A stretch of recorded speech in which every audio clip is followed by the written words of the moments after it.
दक्षिण भारत में फिर से मौसम का मिजाज बिगड़ गया है। कर्नाटक, तमिलनाडु के कई ऐसे इलाके हैं जहां पर भारी बारिश हो रही है। चेन्नई में बारिश के कारण स्कूल बंद किए गए हैं। एहतियातन लोगों को अगले 2 दिनों के लिए जरूरी चीजें इकट्ठा करने का निर्देश दिया गया है। मौसम विभाग ने अगले 2 दिनों में तमिलनाडु, तटीय आंध्र प्रदेश और केरल में भारी बारिश का अनुमान जताया है। बंगाल की खाड़ी 2 कम दबाव के क्षेत्र बनने से मौसम का यहां पर बुरा हाल बना हुआ है। कई इलाकों में जमकर बारिश हो रही है।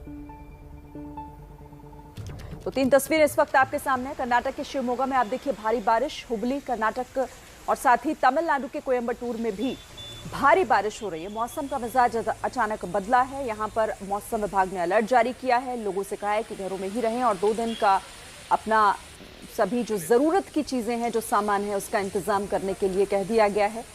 तो यहां पर हालात फिलहाल थोड़े खराब। यूपी चुनाव को लेकर दिल्ली में बीजेपी अध्यक्ष जेपी नड्डा की अगुवाई में बड़ी बैठक। प्रदेश अध्यक्ष स्वतंत्र देव सिंह, प्रदेश प्रभारी धर्मेंद्र प्रधान, संगठन महामंत्री बीएल संतोष भी होंगे शामिल। चुनावी अभियान की बनेगी रणनीति। लखनऊ में वित्त मंत्री सुरेश खन्ना के घर पर बीजेपी घोषणा पत्र समिति की बैठक। किसानों, महिलाओं, युवाओं और कानून व्यवस्था समेत तमाम मुद्दों पर सदस्यों के सुझाव मांगे गए। 4 दिसंबर को अगली बैठक में आगे की चर्चा होगी। 19 नवंबर से पीएम मोदी का 3 दिवसीय यूपी दौरा। 6250 करोड़ की परियोजनाओं को लॉन्च करेंगे। महोबा में किसानों की मदद के लिए पानी का प्रोजेक्ट भी होगा शुरू। उत्तर प्रदेश की महोबा में सीएम योगी ने अर्जुन डैम का सर्वे किया। चरखरी में पीएम मोदी के दौरे से पहले तैयारियों का जायजा लेने पहुंचे थे सीएम। काशी विश्वनाथ मंदिर के नए परिसर का इंतजार जल्द खत्म होगा। सूत्रों के अनुसार 13 दिसंबर को प्रधानमंत्री मोदी करेंगे काशी विश्वनाथ कॉरिडोर का लोकार्पण। 22 नवंबर से बीजेपी अध्यक्ष जेपी नड्डा का भी यूपी दौरा। चुनाव को लेकर 2 दिन तक कार्यकर्ताओं के साथ मंथन। कानपुर और गोरखपुर में बूथ अध्यक्षों का सम्मेलन होगा। केंद्रीय मंत्री स्मृति ईरानी का आज से 2 दिवसीय अमेठी दौरा। जिला पंचायत अध्यक्ष राजेश अग्रहरी के पिता की याद में आयोजित कार्यक्रम में शामिल होंगे। बीजेपी नेता उमा भारती ने उत्तर प्रदेश के सीएम योगी आदित्यनाथ की जमकर तारीफ की। कहा, योगी मेरे ही आधुनिक मॉडल है। यूपी में चुनाव से पहले समाजवादी पार्टी को बड़ा झटका। विधान परिषद के 4 सदस्य नरेंद्र भाटी, रविशंकर सिंह, सीपी चंद और रमा निरंजन ने बीजेपी का दामन थामा। अखिलेश यादव की गाजीपुर से आजमगढ़ तक विजय रथ यात्रा। पूर्वांचल एक्सप्रेसवे से लखनऊ लौटे। कहा, पूर्वांचल एक्सप्रेस बनाने में योगी सरकार ने क्वालिटी से समझौता किया। सत्ता में आए तो एक्सप्रेसवे के किनारे किसानों के लिए मंडियां बनाएंगे। समाजवादी पार्टी के अध्यक्ष अखिलेश यादव का बड़ा बयान। कहा, हम जाति जनगणना चाहते हैं। क्या बीजेपी जाति जनगणना कराएगी? मऊ में ओम प्रकाश राजभर ने सरकार से पूछा सवाल। जाति जनगणना क्यों नहीं कराती है सरकार? कहा, बंगाल में खेला होबे, अब उत्तर प्रदेश में खदेड़ा होबे। चित्रकूट में कांग्रेस महासचिव प्रियंका गांधी लड़की हूं लड़ सकती हूं कार्यक्रम में शामिल हुई। कहा, एकजुट होकर अपने हक की लड़ाई लड़ें, तभी आएगा बदलाव। द्रौपदी, अब शस्त्र उठा लो, अब गोविंद न आएंगे। चित्रकूट में प्रियंका गांधी ने सलमान खुर्शीद के विवादित बयान से झाड़ा पल्ला। एबीपी न्यूज से बातचीत में कहा, सलमान खुर्शीद की निजी सोच है। यूपी के बांदा में छत्तीसगढ़ के सीएम भूपेश बघेल का बड़ा बयान। कहा, हिंदुत्व शब्द सावरकर की सोच है। कांग्रेस की सोच पारंपरिक विचारधारा की। कांग्रेस उत्तेजक राष्ट्रवाद की बात नहीं करती। एमआईएम प्रमुख ओवैसी ने यूपी शिया वक्फ बोर्ड के वसीम रिजवी के खिलाफ हैदराबाद में शिकायत दर्ज कराई है। पैगंबर मोहम्मद पर गलत टिप्पणी करने का आरोप लगाया है। पंजाब कांग्रेस के अध्यक्ष नवजोत सिंह सिद्धू का अपनी ही सरकार पर निशाना। कहा, ड्रग्स केस में एसटीएफ की रिपोर्ट के आधार पर केस दर्ज हो। बड़ी मछलियों को पकड़कर कार्रवाई होनी चाहिए। कांग्रेस सांसद रवनीत सिंह बिट्टू की सिद्धू को नसीहत। कहा, आप कांग्रेस के अध्यक्ष हैं, ट्वीट के साथ साथ सीएम के साथ बैठें, पद का बेहतर उपयोग करें। अकाली दल का नवजोत सिंह सिद्धू पर निशाना। कहा, 4.5 साल बीत गए, जिम्मेदारी लेने की बजाय सिद्धू अपने सहयोगियों को पैसा दे रहे हैं। क्या वो कांग्रेस सरकार का हिस्सा नहीं है? दिल्ली के सीएम अरविंद केजरीवाल का गोवा के चुनाव में एक और वादा। कहा, आम आदमी पार्टी की सरकार बनेगी तो टैक्सी वाले तय करेंगे किराया। दुर्घटना की हालत में इलाज का पूरा खर्चा सरकार देगी।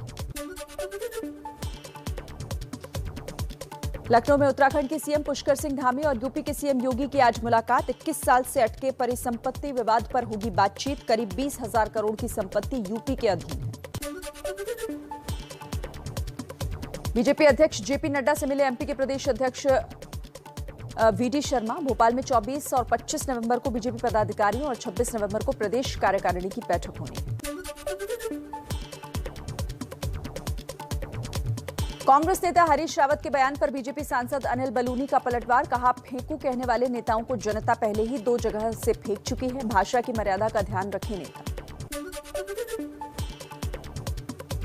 सरदार पटेल को लेकर कांग्रेस नेता शशि थरूर का बीजेपी पर निशाना। कहा, सरदार पटेल गांधी जी का अनुसरण करते थे। बीजेपी पटेल का नाम लेती है लेकिन सिद्धांतों को नहीं मानती।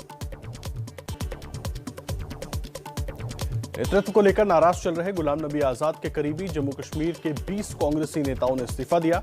आजाद और ताराचंद भी छोड़ सकते हैं पार्टी। नई क्षेत्रीय पार्टी बनाने की अटकलें तेज।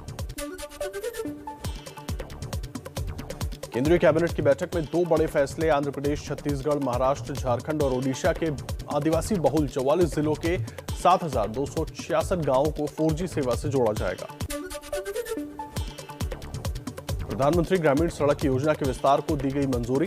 आदिवासी इलाकों में सड़कों का निर्माण होगा। 33,822 करोड़ रुपए का आएगा खर्च। प्रधानमंत्री नरेंद्र मोदी सुबह 9 बजे सिडनी डायलॉग को संबोधित करेंगे। भारत के प्रौद्योगिकी अभ्युदय और क्रांति विषय पर रखेंगे विचार। पीएम मोदी आज फार्मा उद्योग में पहले ग्लोबल इनोवेशन समिट का उद्घाटन करेंगे। वीडियो कॉन्फ्रेंसिंग के जरिए होगा कार्यक्रम। भारत के दवा उद्योग में नवाचार को बढ़ावा देने के मकसद से सम्मेलन का आयोजन।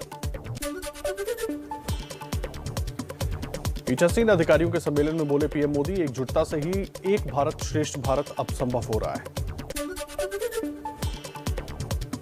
पंजाब के सीएम चरणजीत सिंह चन्नी का बड़ा ऐलान। कहा, आंदोलन के दौरान मरने वाले किसानों के परिवारों को मुआवजा और नौकरी देंगे। महाराष्ट्र में हिंसा पर बोले एनसीपी प्रमुख शरद पवार। कहा, कुछ सांप्रदायिक ताकतें हालात बिगाड़ने में लगी हैं, सतर्कता की जरूरत है। त्रिपुरा हिंसा पर महाराष्ट्र में बंद के दौरान हुई थी बड़ी हिंसा। बंगाल में बीएसएफ का क्षेत्राधिकार पर केंद्र और ममता सरकार में टकराव के बीच बीएसएफ के एडीजी का बयान। कहा, नए कानून से पुलिस के साथ गतिरोध नहीं बढ़ेगा। छेड़छाड़ के आरोप आधारहीन। बंगाल विधानसभा में बीएसएफ का अधिकार क्षेत्र बढ़ाने के फैसले पर सियासत तेज। बीजेपी नेता दिलीप घोष बोले, बांग्लादेश की सीमा पर होती है राष्ट्र विरोधी गतिविधियां। उपचुनाव में बाहर से आए लोगों ने दिया है वोट। कंगना के बयानों पर महाराष्ट्र के मंत्री विजय वडेट्टीवार ने आपा खोया। कंगना को नाचने वाली बताया। कहा, नचनिया की टिप्पणी जवाब के लायक नहीं। दिल्ली में प्रदूषण को घटाने के लिए कई कोशिशें की जा रही हैं, कई कोशिशें शुरू की गई हैं, लेकिन इसका असर बॉर्डर पर दिखना शुरू हो गया है। दिल्ली के टिकरी, बदरपुर और गुरुग्राम बॉर्डर से ऐसी ही तस्वीरें सामने आई। दिल्ली के बॉर्डर पर ट्रकों को रोका जा रहा है। सिर्फ जरूरी सेवाओं के ट्रकों को ही एंट्री दी जा रही है। हालांकि ट्रक चालकों का कहना है कि बॉर्डर पर सीएनजी ट्रक भी रोके जा रहे हैं। तमाम कदम उठाए जा रहे हैं ताकि प्रदूषण, जो बढ़ता हुआ प्रदूषण है दिल्ली में, उसको कम किया जा सके। और इसके लिए सबसे पहला कदम उठाया गया है, बॉर्डर पर जो बाहर से ट्रक आ रहे हैं उनको रोका गया है। हालांकि ट्रक ड्राइवरों का कहना है कि जो सीएनजी ट्रक हैं उनको भी बॉर्डर पर रोक दिया गया है। सुप्रीम कोर्ट के सख्त रुख अपनाने के बाद कई कदम उठाए गए ताकि प्रदूषण को कम किया जा सके। और उसके बाद दिल्ली एनसीआर के अलग अलग शहरों से भी बात की जा रही है ताकि किसी तरीके से प्रदूषण को कम किया जाए। और इस बीच दिल्ली सरकार का ये फैसला है कि जो बाहर से ट्रक आ रहे हैं उनकी संख्या में कमी की जाए ताकि प्रदूषण को रोका जाए। बॉर्डर पर ट्रक्स रोके जा रहे हैं, लेकिन ट्रक ड्राइवरों का कहना है कि कई जगहों पर सीएनजी ट्रक्स को भी रोका गया है। निवेदिता शांडिल्य हमारे साथ, हमारे सहयोगी जुड़ गई हैं। निवेदिता, प्रदूषण कम करने के लिए कई कदम उठाए जा रहे हैं, लेकिन ट्रकों को इस तरह से रोकना, और कई जगह तो सीएनजी ट्रक भी रोके जा रहे हैं।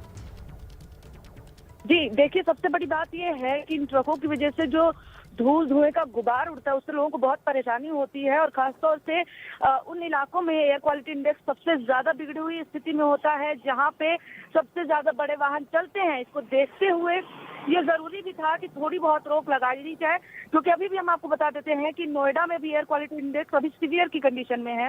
454 बॉर्डर के जो इलाके हैं आसपास के, वहां पे हमेशा ऐसा रहता है कि धूल धक्कड़ बहुत रहती है, विजिबिलिटी कम रहती है।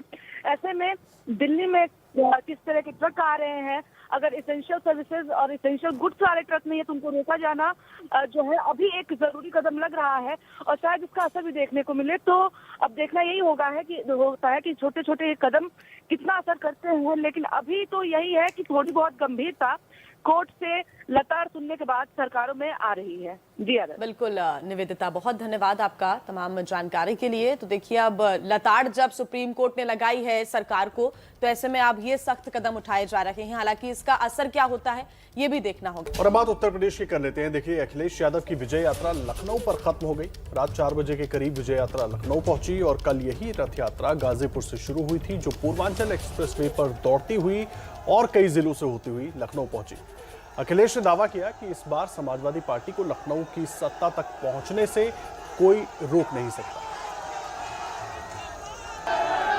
ये भारतीय जनता पार्टी के लोग जीप चलाने वाले और जीप चढ़ाने वालों के खिलाफ किसान है, नौजवान है, व्यापारी है, और जिस तरह से बदलाव के पक्ष में उत्साह है, बदलाव के पक्ष में समर्थन है, हम कह सकते हैं कि आने वाले समय में 400 सीटें भी जनता भारतीय जनता पार्टी को हरा देगी। ये सही है। आज की यात्रा लखनऊ आकर के खत्म हो गई है।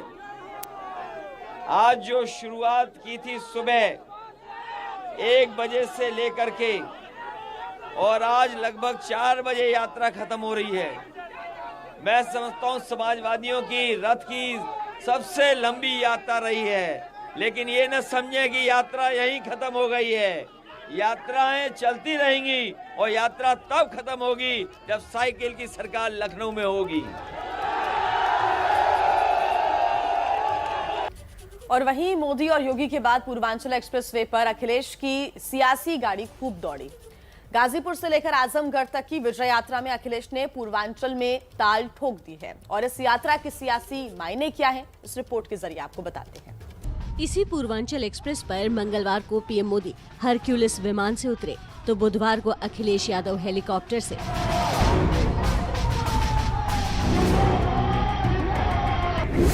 पूर्वांचल एक्सप्रेसवे पर इस समय सियासत सरपट दौड़ रही है। बीजेपी जहां इसे विकास पथ पता 2017 की तरह वोट पथ पर चलना चाह रही है, वहीं अखिलेश भी पूर्वांचल में सेंधमारी करने की कोशिशों में है। जिस तरह डीजल पेट्रोल महंगा है, हमारे गरीब की, किसान की गाड़ी नहीं चल सकती।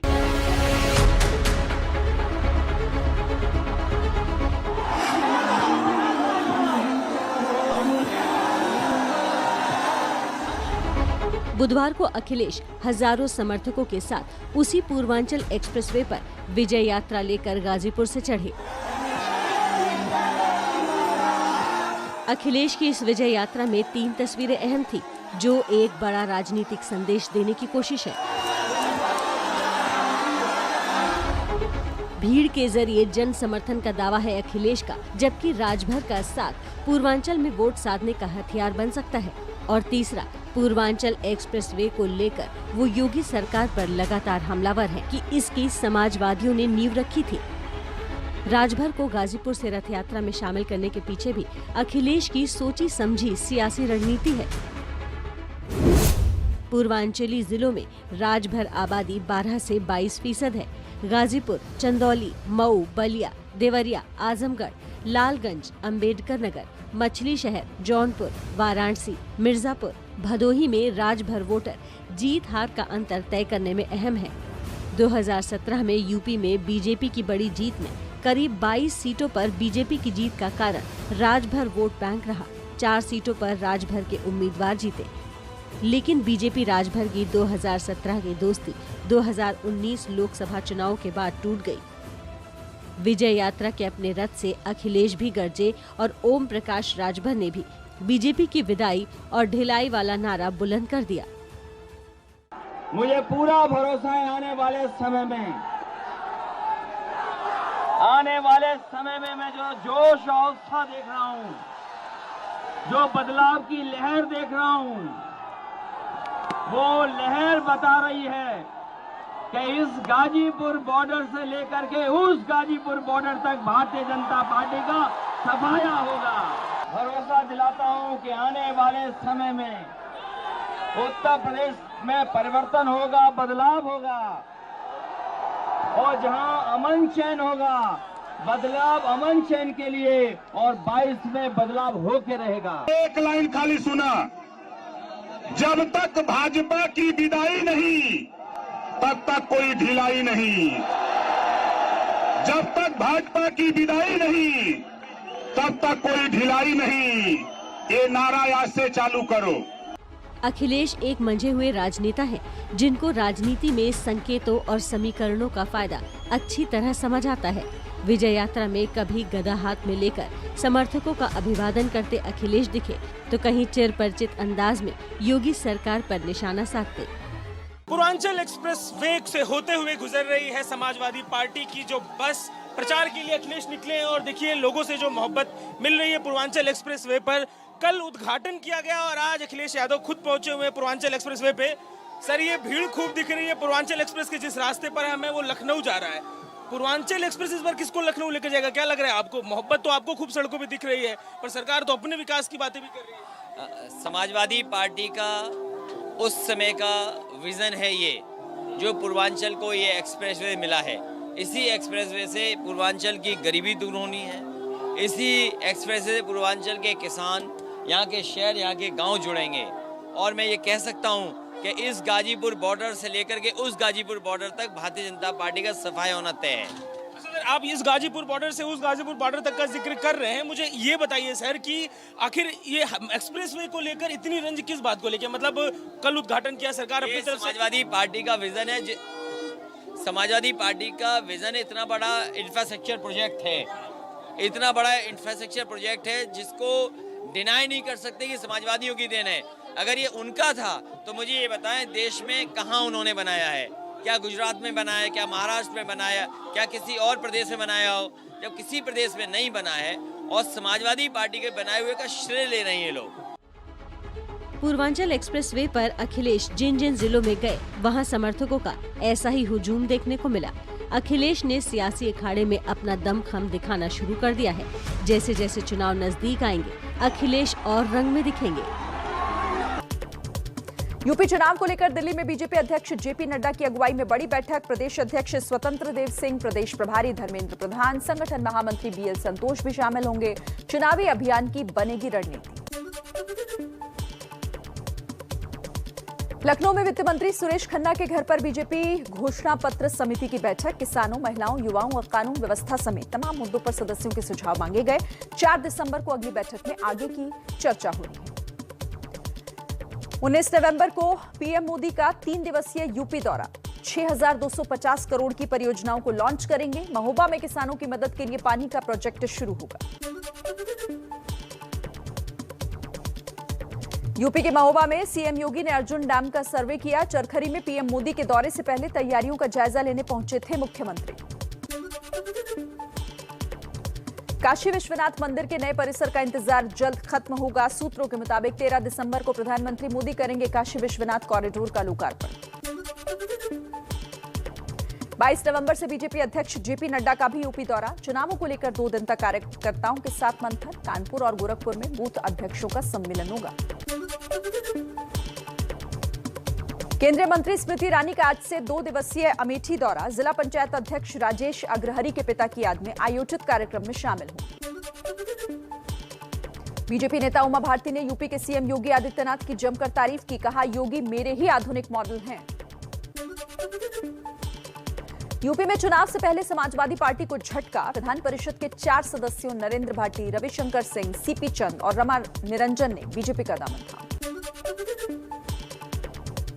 अखिलेश यादव की गाजीपुर से आजमगढ़ तक विजय रथ यात्रा। पूर्वांचल एक्सप्रेसवे से लखनऊ लौटे। कहा, पूर्वांचल एक्सप्रेसवे बनाने में योगी सरकार ने क्वालिटी के साथ समझौता किया है। सत्ता में आए तो एक्सप्रेसवे के किनारे किसानों के लिए मंडियां बनाएंगे। समाजवादी पार्टी के अध्यक्ष अखिलेश यादव का बड़ा बयान। कहा, हम जातीय जनगणना चाहते हैं, क्या बीजेपी इसके लिए तैयार है? मऊ में ओम प्रकाश राजभर ने सरकार से सवाल पूछा। जातीय जनगणना क्यों नहीं कराती है सरकार? कहा, बंगाल में खेला होवे, अब उत्तर प्रदेश में खदेड़ा होवे। चित्रकूट में कांग्रेस महासचिव प्रियंका गांधी लड़की हूं लड़ सकती हूं कार्यक्रम में शामिल हुई। कहा एकजुट होकर अपने हक की लड़ाई लड़ें, तभी आएगा बदलाव। द्रौपदी अब शस्त्र उठा लो, अब गोविंद न आएंगे। चित्रकूट में प्रियंका गांधी ने सलमान खुर्शीद के विवादित बयान से पल्ला झाड़ा। एबीपी न्यूज से बातचीत में कहा सलमान खुर्शीद की निजी सोच है। यूपी के बांदा में छत्तीसगढ़ के मुख्यमंत्री भूपेश बघेल का बड़ा बयान। कहा हिंदुत्व शब्द सावरकर की सोच, कांग्रेस की सोच पारंपरिक विचारधारा की, कांग्रेस उत्तेजक राष्ट्रवाद की बात नहीं करती। एमआईएम प्रमुख ओवैसी ने यूपी शिया वक्फ बोर्ड के वसीम रिजवी के खिलाफ हैदराबाद में शिकायत दर्ज कराई है। पैगंबर मोहम्मद पर गलत टिप्पणी करने का आरोप लगाया। पंजाब कांग्रेस अध्यक्ष नवजोत सिंह सिद्धू का अपनी ही सरकार पर निशाना। कहा ड्रग्स केस में एसटीएफ के रिपोर्ट के आधार पर केस दर्ज हो, बड़ी मछलियों को पकड़कर कार्रवाई होनी चाहिए। कांग्रेस सांसद रवनीत सिंह बिट्टू की सिद्धू को नसीहत। कहा आप कांग्रेस के अध्यक्ष हैं, ट्वीट के साथ साथ सीएम के साथ बैठें और पद का बेहतर उपयोग करें। अकाली दल का नवजोत सिंह सिद्धू पर निशाना। कहा 4.5 साल बीत गए, जिम्मेदारी लेने के बजाय सिद्धू अपने सहयोगियों को पैसे दे रहे हैं। क्या वो कांग्रेस सरकार का हिस्सा नहीं है? दिल्ली के सीएम अरविंद केजरीवाल का गोवा के चुनाव में एक और वादा। कहा आपकी सरकार बनेगी तो टैक्सी वाले तय करेंगे किराया, दुर्घटना की हालत में इलाज का पूरा खर्च देगी सरकार। लखनऊ में उत्तराखंड के सीएम पुष्कर सिंह धामी और यूपी के सीएम योगी की आज मुलाकात। 21 साल से अटके परिसंपत्ति विवाद पर होगी बातचीत। करीब 20,000 करोड़ की संपत्ति यूपी के अधीन है। बीजेपी अध्यक्ष जेपी नड्डा से मिले एमपी के प्रदेश बीजेपी अध्यक्ष वीडी शर्मा। भोपाल में 24 से 25 नवंबर को बीजेपी पदाधिकारियों और 26 नवंबर को प्रदेश कार्यकारिणी की बैठक होगी।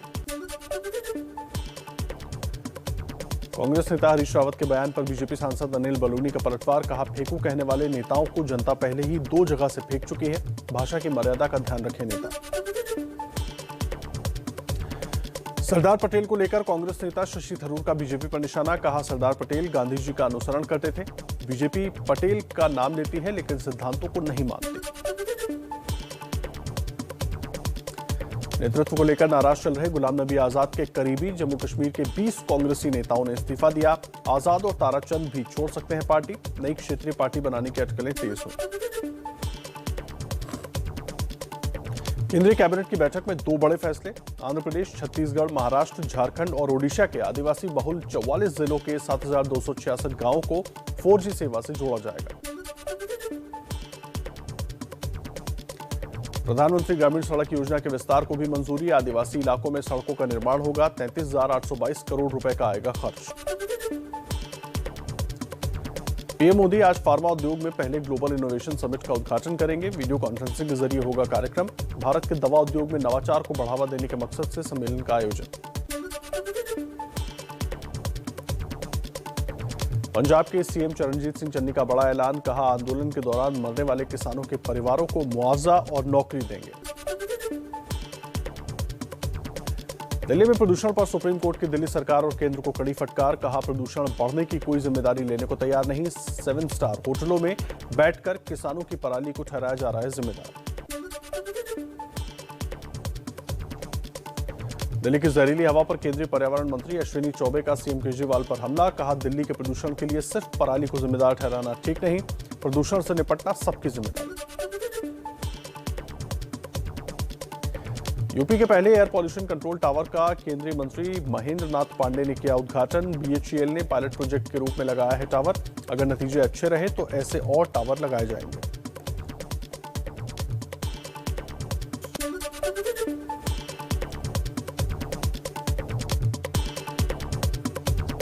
वहीं दिल्ली के अलावा गंभीर प्रदूषण से जूझते हरियाणा में ऑड इवन लागू करने की तैयारी। सीएम खट्टर ने कहा ऑड इवन लागू करने पर कर रही है विचार, प्रदूषण पर कमेटी गठित की।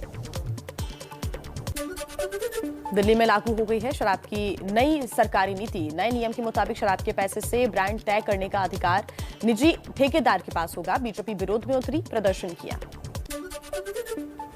राकेश अस्थाना को दिल्ली पुलिस कमिश्नर बनाए जाने के खिलाफ दाखिल याचिका पर सुप्रीम कोर्ट में सुनवाई। वकील प्रशांत भूषण का आरोप नियुक्ति में नियमों की अनदेखी हुई है। महाराष्ट्र में हिंसा पर बोले एनसीपी प्रमुख शरद पवार, कहा कुछ सांप्रदायिक ताकतें हालात बिगाड़ने में लगी हुई हैं, सतर्कता की जरूरत है। त्रिपुरा हिंसा पर महाराष्ट्र में बंद के दौरान हुई थी बड़ी हिंसा। बंगाल विधानसभा में सीबीआई और ईडी के 2 अधिकारियों के खिलाफ विशेषाधिकार हनन का नोटिस। नारदा स्ट्रिंग से जुड़ा है मामला। बीजेपी बोली टीएमसी सीबीआई और ईडी से डरती है क्योंकि सभी घोटालों में वो शामिल है। बंगाल में बीएसएफ का क्षेत्राधिकार पर केंद्र और ममता सरकार में टकराव के बीच बीएसएफ के एडीजी का बयान, कहा नए कानून से पुलिस के साथ गतिरोध और नहीं बढ़ेगा, छेड़खानी के आरोप आधारहीन है। बंगाल विधानसभा में बीएसएफ का अधिकार क्षेत्र बढ़ाने के फैसले पर सियासत तेज। बीजेपी नेता दिलीप घोष बोले बांग्लादेश की सीमा पर होती है राष्ट्र विरोधी गतिविधियां, उपचुनाव में बाहर से आए लोगों ने दिया वोट। भीख में आज जम्मू कश्मीर में सेना को बड़ी कामयाबी। कुलगाम जिले में 2 अलग-अलग मुठभेड़ में 5 आतंकी ढेर। मारे गए आतंकियों में टीआरएफ का कमांडर आफाक सिकंदर शामिल।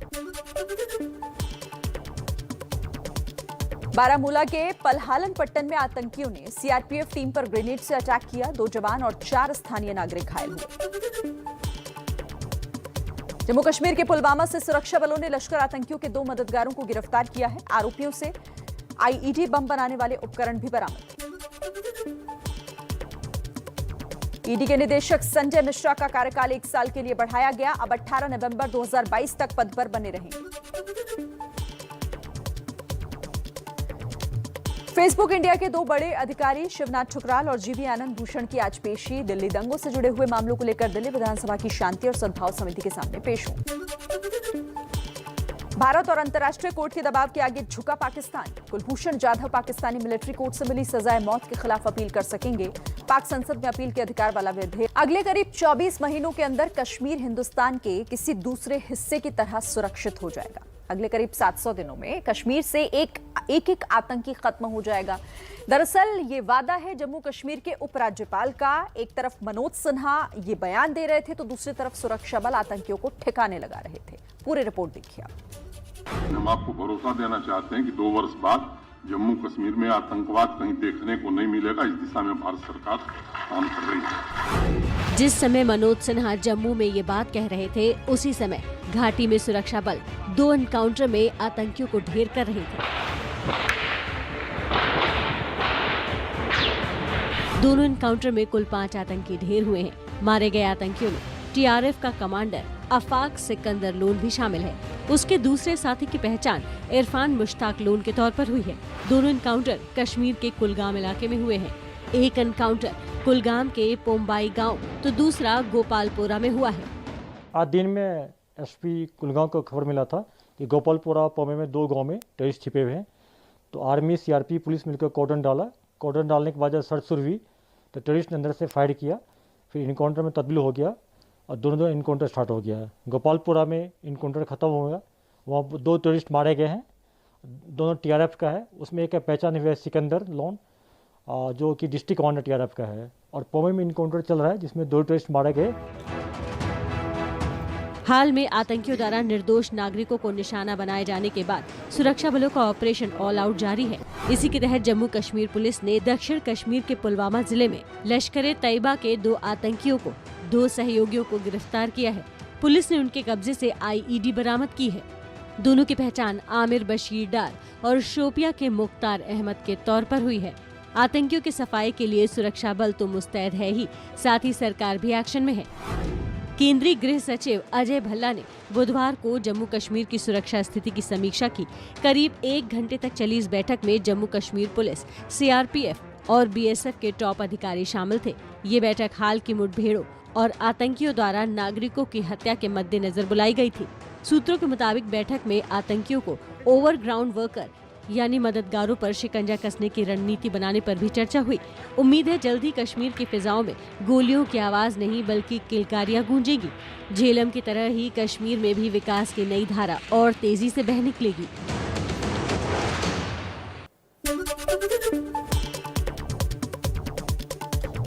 प्रधानमंत्री नरेंद्र मोदी सुबह 9 बजे सिडनी डायलॉग को संबोधित करेंगे। भारत के प्रौद्योगिकी अभ्युदय और क्रांति विषय पर रखेंगे विचार।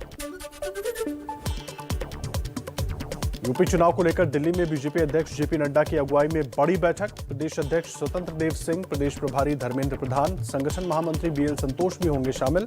चुनावी अभियान की बनेगी रणनीति। 19 नवंबर से पीएम मोदी का 3 दिवसीय यूपी दौरा। 6,250 करोड़ की परियोजनाओं को लॉन्च करेंगे। महोबा में किसानों की मदद के लिए पानी का प्रोजेक्ट भी शुरू होगा।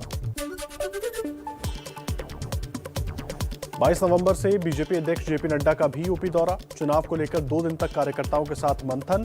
कानपुर और गोरखपुर में बूथ अध्यक्षों का सम्मेलन होगा। यूपी में चुनाव से पहले समाजवादी पार्टी को झटका। विधान परिषद के 4 सदस्यों नरेंद्र भाटी, रविशंकर सिंह, सीपी चंद और रमा निरंजन ने बीजेपी का दामन थामा।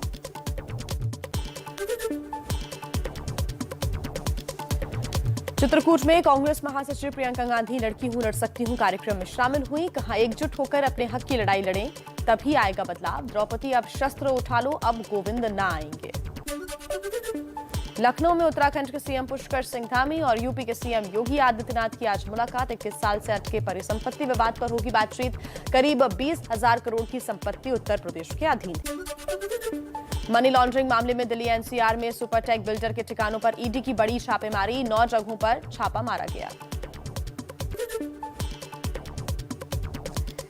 मध्य प्रदेश में लोगों को कोरोना प्रतिबंधों से राहत मिली है। अब पूरी क्षमता से चलेंगे स्कूल, कॉलेज और सिनेमा हॉल। नाइट कर्फ्यू भी हटाया गया। शादी में मेहमानों की लिमिट भी खत्म की गई।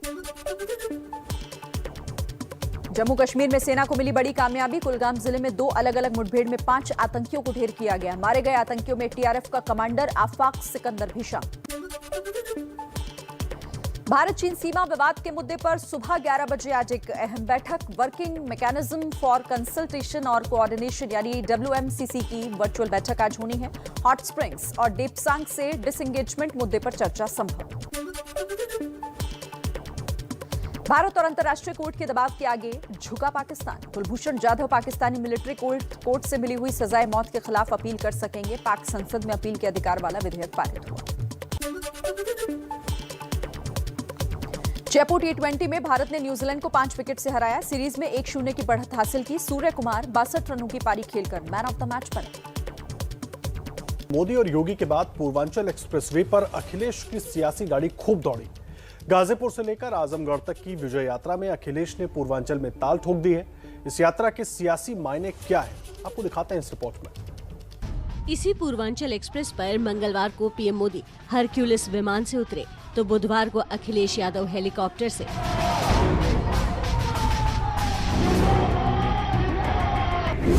पूर्वांचल एक्सप्रेसवे पर इस समय सियासत सरपट दौड़ रही है। बीजेपी जहां इसे विकास पथ बता 2017 की तरह वोट पथ पर चलना चाह रही है, वहीं अखिलेश भी पूर्वांचल में सेंधमारी करने की कोशिशों में है। जिस तरह डीजल पेट्रोल महंगा है, हमारे गरीब की, किसान की गाड़ी नहीं चल सकती।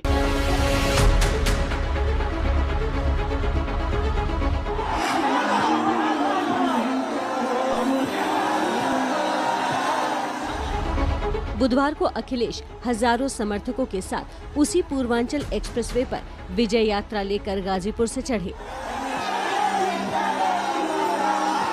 अखिलेश की इस विजय यात्रा में 3 तस्वीरें अहम थी, जो एक बड़ा राजनीतिक संदेश देने की कोशिश है।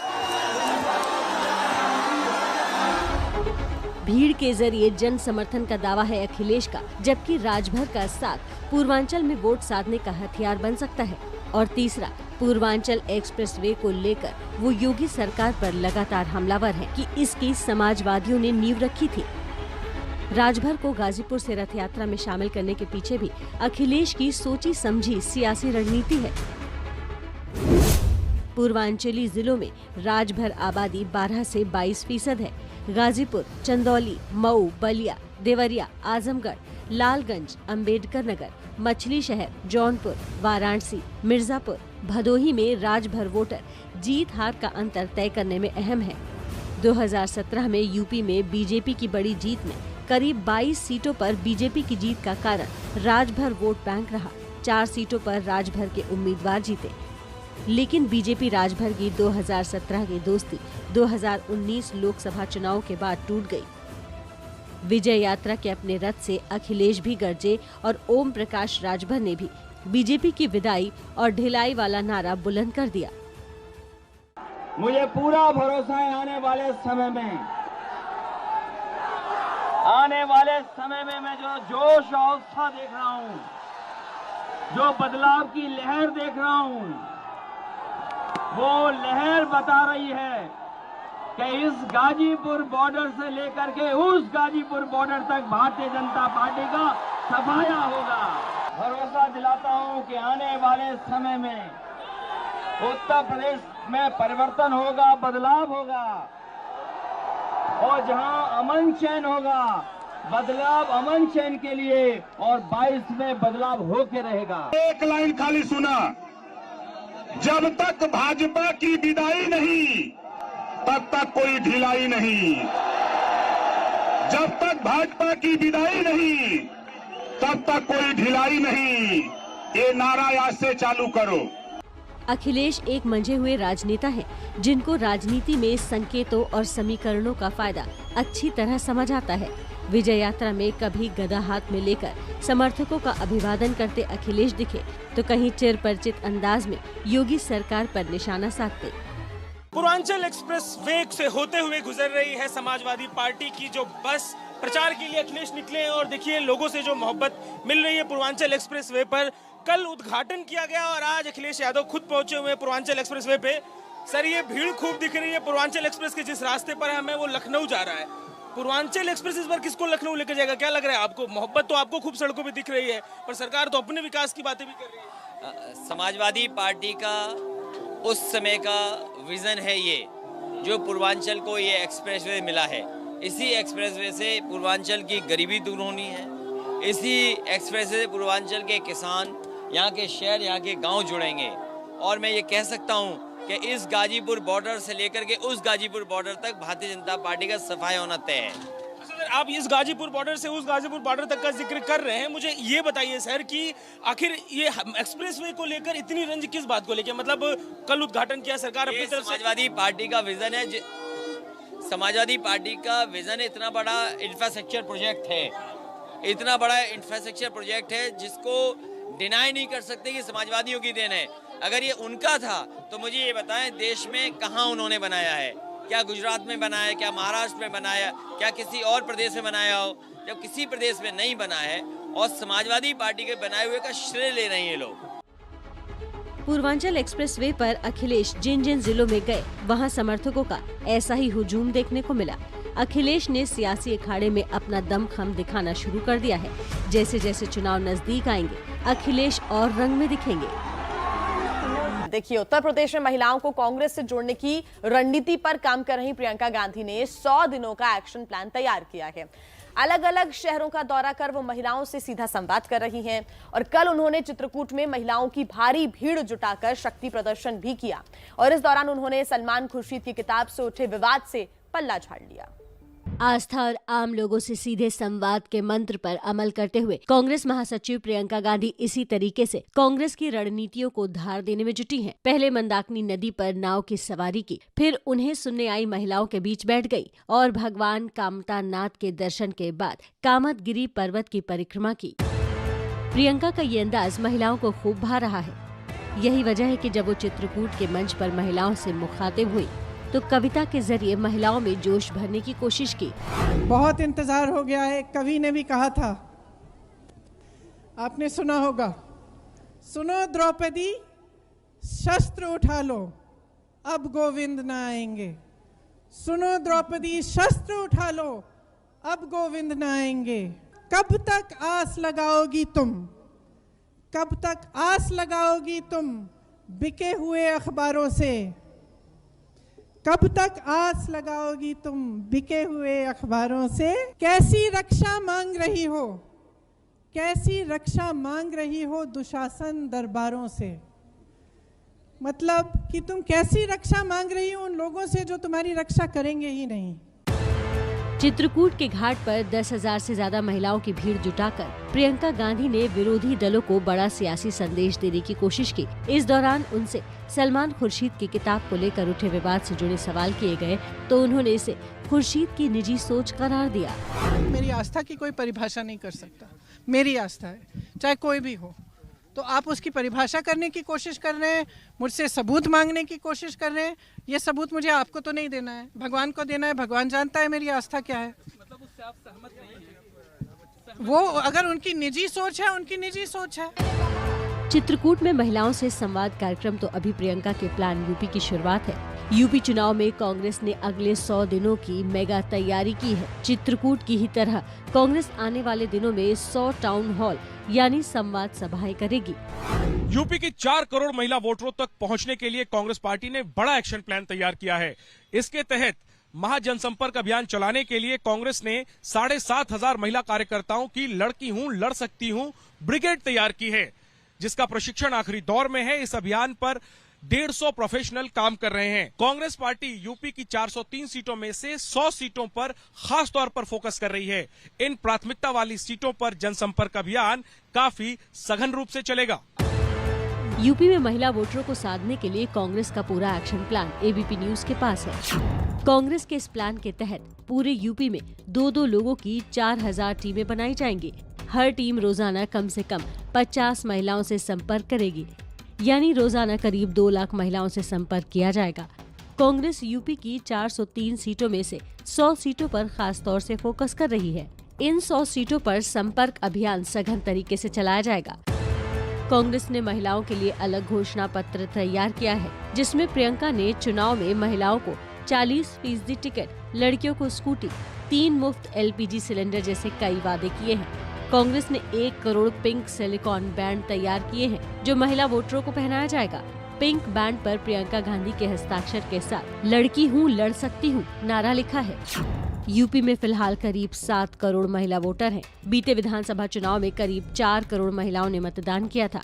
पिछले विधानसभा चुनाव में महिलाओं ने पुरुषों की तुलना में 4% ज्यादा वोट डाले थे। 2019 में लोकसभा चुनाव में भी यूपी की महिलाओं ने पुरुषों के मुकाबले 1% ज्यादा वोट किया था। कांग्रेस के रणनीतिकारों के मुताबिक मतदान करने वाली महिला वोटरों में करीब 60% की उम्र 18 से 35 के बीच है। इसी 60% युवा महिला वोटर्स पर कांग्रेस की खास नजर है। बीते 30 सालों से यूपी की सोशल इंजीनियरिंग की परीक्षा में कांग्रेस पार्टी फेल होती रही है। फिलहाल यूपी में कांग्रेस के पास किसी भी जाति का बेस वोट नहीं है। ऐसे में महिलाओं के बीच प्रियंका गांधी की छवि को भुनाने के लिए चुनावी ब्लूप्रिंट तैयार किया गया है। कांग्रेस को लगता है कि अगर यूपी में महिला कार्ड चला तो उसके नंबरों में सुधार हो सकता है। तो देखिए, वक्त अब बेहद कम है और ऐसे में हर कोई, हर पार्टी, हर दल यही कोशिश कर रहा है कि कैसे आखिर जनता को लुभाया जाए और इसी को लेकर तमाम रणनीतियों पर अब काम हो। केशव प्रसाद मौर्य ने जिन्ना वाले बयान को लेकर अखिलेश यादव पर निशाना साधा है और उन्हें अपना नाम बदलने की सलाह दे दी है।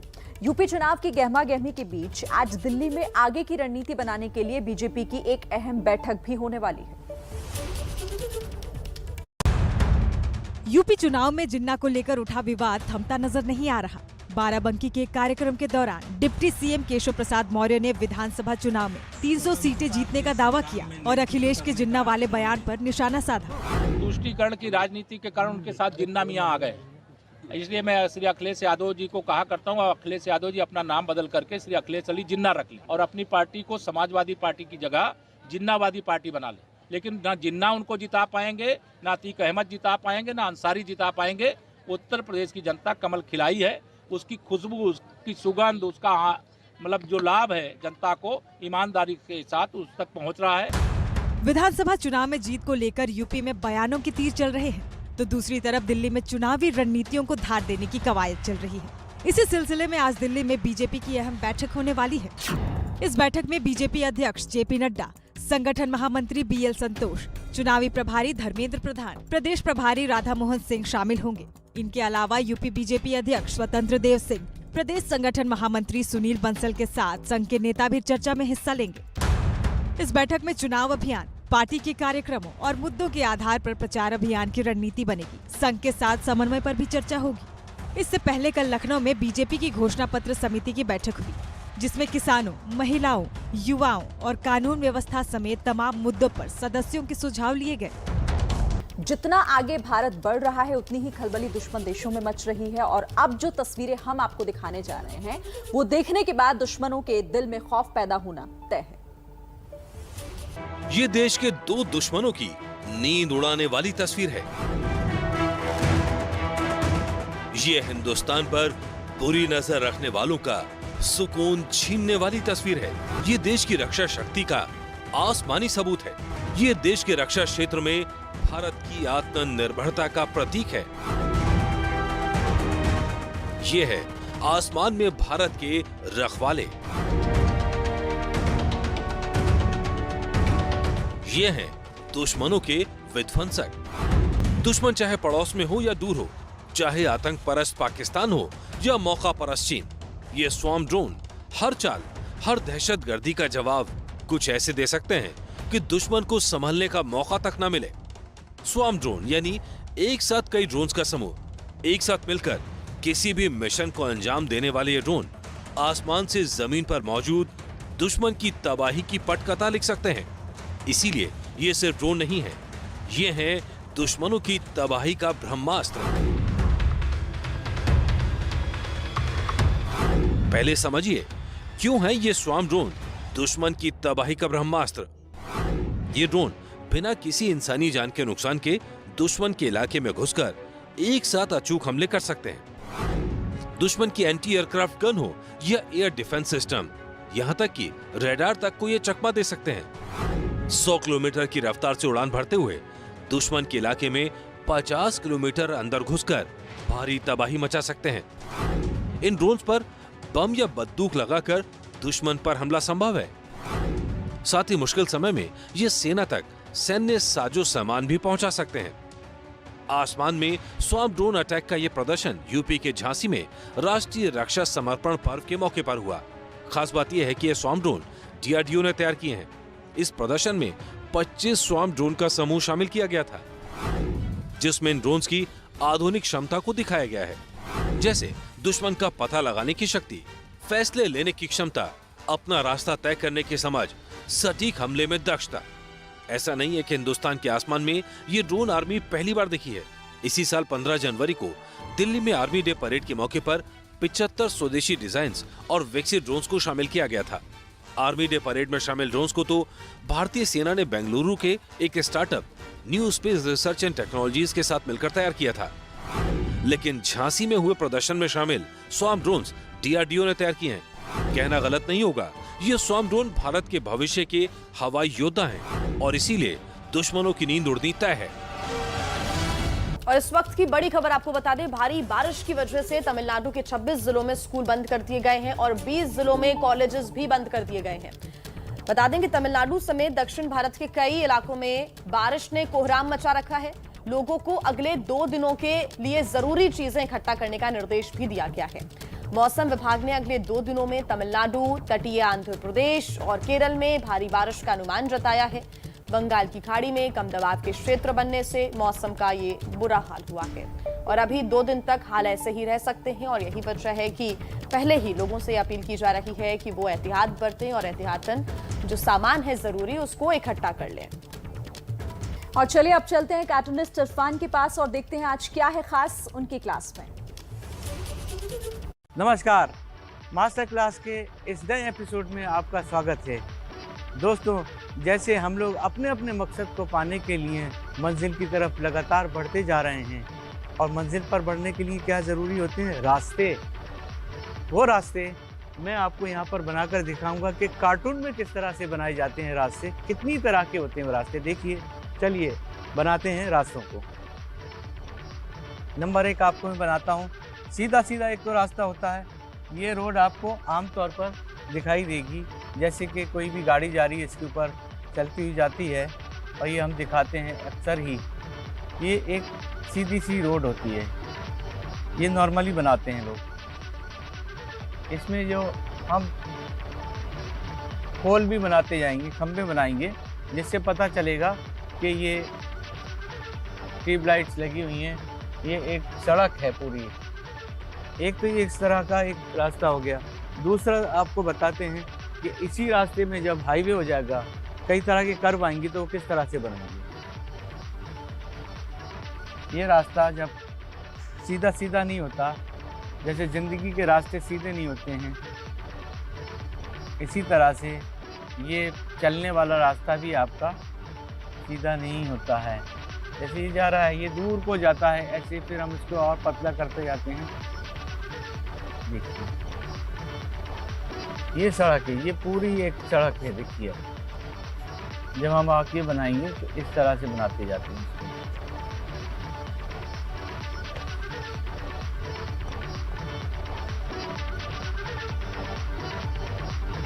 एक सड़क इस तरह से बनती है। और एक आपको बताएंगे कि एक बहुत मजेदार सी सड़क रेगिस्तान में, पहाड़ों पर किस तरह की सड़क होती है वो आप देखिए। ये लिए आपने ये पहाड़ बनाते आप जा रहे हैं, ये आपने बना दी कि किस तरह से ऊंचे नीचे होते हैं। अब यहाँ पर आपने बनाया, ये सड़क ये जा रही है इधर से, फिर दूसरी तरफ यहाँ से निकल आती है, ऐसे चली जाती है, फिर आड़ी टेढ़ी होकर यही जाती है। ये सड़क बन रही देखिए आप।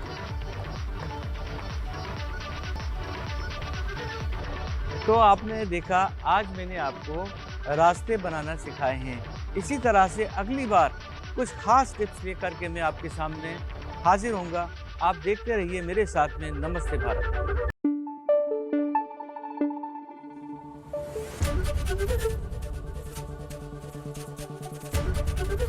एबीपी न्यूज आपको रखे आगे।